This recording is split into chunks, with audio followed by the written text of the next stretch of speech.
not done that way anymore, Michael. You have to do the MySpace thing, and the internet has kind of squashed a lot of the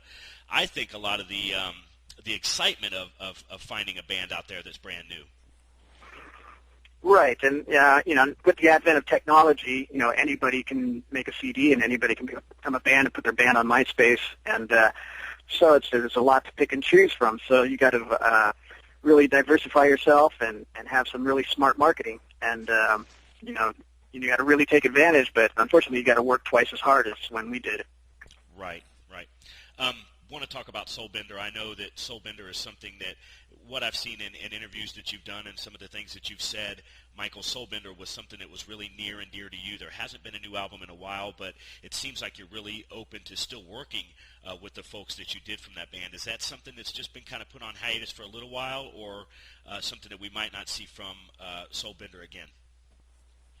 No. Soulbender has been on hiatus, and the result of that is just because, as I was just talking about how the industry has changed a lot. That means, Queensryche is touring as much as they can, right? So there hasn't been a lot of free time to get away from my day job to do another Soulbender thing. But I'm in contact with the guys, and we still have plenty of songs that have already been written, and we just need time to put it all together and get the next CD out. Yeah. Going to leave with just a couple of grab-bag questions. I told you I wasn't going to keep you long. I know right now you're in rehearsals. And I really, again, Michael, appreciate you taking the time to sit down and talk with us. We talked about the Seattle scene, and I've seen a couple of references you've made to this in interviews before. The Seattle scene kind of exploded and killed some of the rock and roll, for lack of a better word, really killed some of the rock and roll that we grew up and loved. Is there a Seattle scene now that's still there, or is that kind of laying dormant at the moment?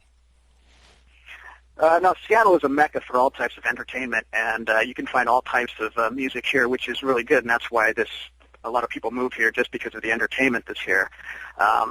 Obviously, there's still a hardcore, hard rock, metal, and there's still lots of young bands that are coming up and doing that. And it's I think what happened in that time frame when those bands took off in the grunge area, it's like it was more of a statement of a trend, and fashion and everything kind of took that and exploded it, right?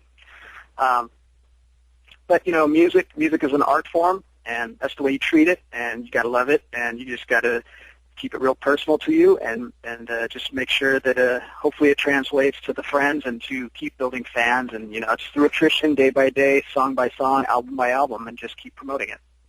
There you go, folks, from Michael Wilton, who was there and lived it. And I thought it was always a testament to Queensryche that as those bands came out and tried to distance themselves from the hard rock and heavy metal we grew up with in the 80s, they always paid a lot of respect to Queensryche, the bands that were from that area. And I thought that always spoke real highly of your band and how you carried yourself. Got one more question before we go.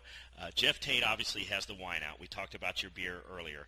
I think the perception of Jeff, and obviously you've known Jeff a long time, the perception of Jeff is that he's a very cerebral, very soft-spoken, low-key guy. Do you get Jeff to unwind every once in a while and have a whip ale? Have you ever done that, Michael?